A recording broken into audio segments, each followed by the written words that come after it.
Yes, learn how to be a better home cook with your easy tips for healthy cooking. So since na ako lang po yung nandito ngayon, ay siguro ituloy-tuloy natin yung tips natin ngayon, get the right equipment. So sa pagluluto din pala, kailangan natin yung mga tamang equipment po, so hindi lang basta nagluto tayo, yun na yun, dahil nakaka-apekto din po yun sa ating mga lulutuin at saka yung sa panlasa. So yan. The 7 essential type of pots for one pot meals include skillet.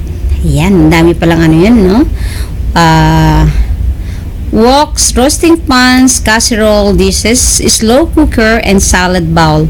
Beside those pots, a well-stocked kitchen includes a saucer pan or two, and at least 2 cutting board, one for meat and fish and one for everything else.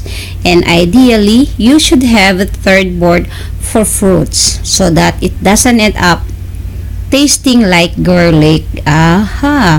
We recommend using the biggest cutting board. Ayan. For your space will accommodate the bigger the board, the more room you have for quickly preparing ingredients. You should also have a setup of mixing bowl, dry and wet measure cup, and measuring spoons. Ayan. Imagine that, sa isang, dapat pala pag nagluto tayo, kailangan pa natin ng 3 chopping board yan. And I agree with that kasi po, ako po ay medyo may time, nag-enroll po ako ng cooking. So, talagang iba po yung chopping board ng ng meat, fish, and vegetables para po hindi yung lasa po ay hindi yung tama, yung parang garlic na yung samut-sari yung magiging lasa po at talaga naman pong malalasahan mo pag iba talaga po yun pag ginawa po natin yun. Ayan, alam kong medyo lalo na po sa atin sa mga Japanese kitchen, sa American kitchen is alam talaga natin na malalaki, pero yung kagaya natin na medyo maliit ang kusina na kagaya ko po, so it's a little bit tricky for us, or medyo, kung sabi nga sa Japanese ay mendoksay, di ba, matrabaho. But then if we really want to come out our cooking a good taste and everything, so we have to do that, di ba? Yes, organize your workspace. Ayan, meron pa yan, organize your workspace. Yun ang pangalawa nating create a well-lit, clutter-free preparation space is in your kitchen that has a space for your cutting board. Ayan, daming cheche-boreche, sa napakasimpleng akala mo lang ay yung sa pagluluto, but then marami palang preparation and do this and do that. So, kagaya ng cutting board na nabanggit natin na kailangan 2 o 3, and a bowl also. Ayan. Keep knife close by and position a garbage can, trash bowl, or compost bin with arms rest so you can get carrot peel, onion skin, and so forth out of the way. Of course, your space may be constrained if you live in a tiny apartment, for instance, to improvise where necessary. Ang hirap kaya gawin yun, yung organize your workspace, but then talaga pong kailangan natin gawin yon if really want to make our cooking a good one, Yes, and yes, sa lahat po, ang isang pinoproblema natin yung sa shopping, shop smart. Ayan. Ano ba yung mga ideal sa shop smart? Ayan. Half the battle of getting dinner on the table quickly is making sure you don't have to go to the supermarket every other day. The best approach is to make a weekly plan for what you're going to cook. Consult your recipe and write a detailed shopping list. You can make your trip to the store as quick as possible if you organize your list by aisles. Try breaking it into this section: produce, meat, and seafood, dry good, freezer, dairy, refrigerator. bakery and deli. Yes, I agree with this because kung wala po tayong shopping list, hindi lang po dahil gusto nating i-organize, maganda rin po na meron tayong shopping list. Sa tips, ano po,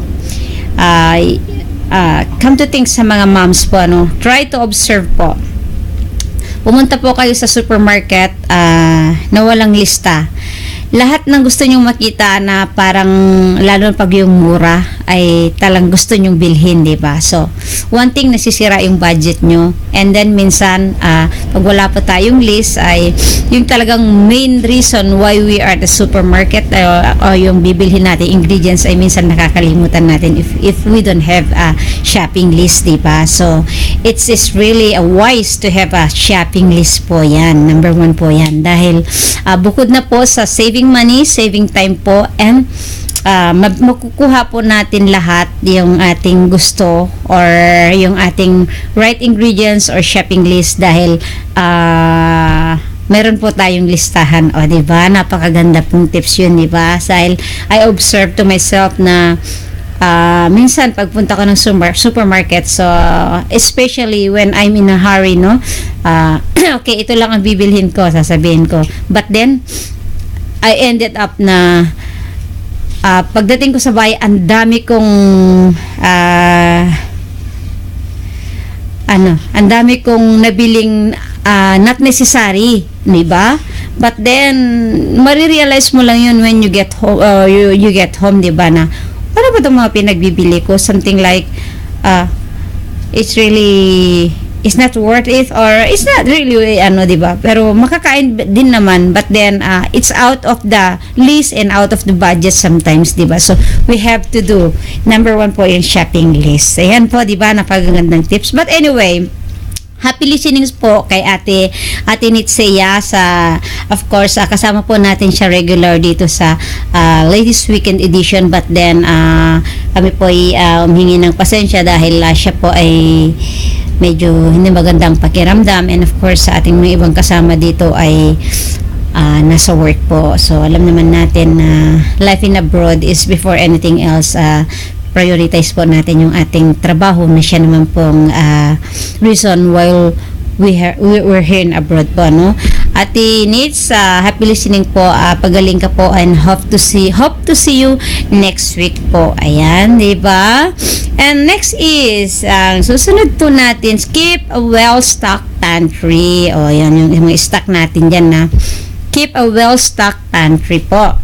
When you're making a shopping list and as you cook and use up ingredients, keep your pantry in mind. Tama. If every time you reach the bottom of a bottle of a soy sauce, you always jot it down on your list, you won't come up empty-handed the next time you're about to throw your ingredients in a wok for a stir fry. Yan. And then, ang panglima po natin, use the power of herbs and spices. So talagang herbs is anywhere, talagang saan mang na medicinal man, sa food man, ay talagang ang herbal ay nandyan palagi. Herbs and spices are essential for making great tasting food that's healthy too. They let you create bright, aromatic, vibrant tasting. This is without loading up on salt, sugar, butter, or cream. So keep a well-organized array of dried herbs and spices, preferably close to your workspace. Keep in mind that herbs and spices do lose potency the longer they sit on your shelf after they have been there a year or two. Replace them, and if you have space, plant an herb garden, or if you live in a colder climate, a small planter that you can bring inside in the winter. Yes, tama po, dahil 'di ba, sa loob ng bahay po, napakagandang may greeny po yan. And yes, I heard na ang pag meron kang life na buhay na halaman sa loob ng bahay is yan po yung parang nag-change ng air po, make it fresher po yan. And then take note po, mga herbal po ay we put in a dry place, but we have to avoid to put in close to our stove, kasi po nagbabago po yung niya, yung pag mainit po ay nagbabago yung magiging taste po nung ating herbal po. And of course, yan po yung sa herbal po natin, and later, next po natin is read your recipe. Ayan. And of course, bago natin i-read yung recipe, yung natin, gusto ko pong batiin si Ate Puring Ando, ang isa sa pinaka-avid listeners ng Pinoy FM Radio Tokyo, na siya po ay nakikinig ngayon. Happy listening, Ate Puring. Magandang hapon po at maraming salamat po sa promotional mo sa second Pinoy FM Radio Tokyo bus tour, and also Bicalnon in Japan. Ayan. Thank you so much po. Si Ate Puring Ando po ay makasama natin sa bus tour ng Pinoy FM Radio on October 11 po, and I heard na there are more than 10 na po na pupunta sa ating trip. Maraming salamat po, Ate Puring. And of course, kung meron kang time, pwede kang maki-join sa akin ngayon, di ba? Mag-isa lang ako po ay kahit nakangiti ay ninenervyos, alam mo yon, excuse me po. Ano ba yan? Ayaw magsama ng aking allergy. Yes, ang next po natin ay read your recipes. Ayan. When you're ready to cook, take a moment and read your recipes, though you may want to dive right in without reading. You'll save time in the end and probably do a better job if you know what to expect. Of course, we're the first to say that you should have fun and experiment in the kitchen. Try using different ingredients, add more of something you like or skip something you don't. But for sure, success, follow the recipe and keep in mind the subtle convention of recipe writing. Yes, kailangan po natin yan. Kung gusto natin mag-twist, we have to be careful. Dahil baka mag-iba yung lulutuin natin at it will end up to the garbage po. Excuse me again.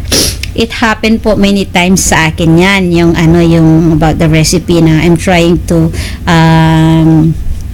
experiment, but pati ako ay hindi ko matake yung lasa. So we have to be careful, dahil kundi sayang din naman yung ating pinagpaguran, yung mga recipe, and of course wasting a lot of money, diba?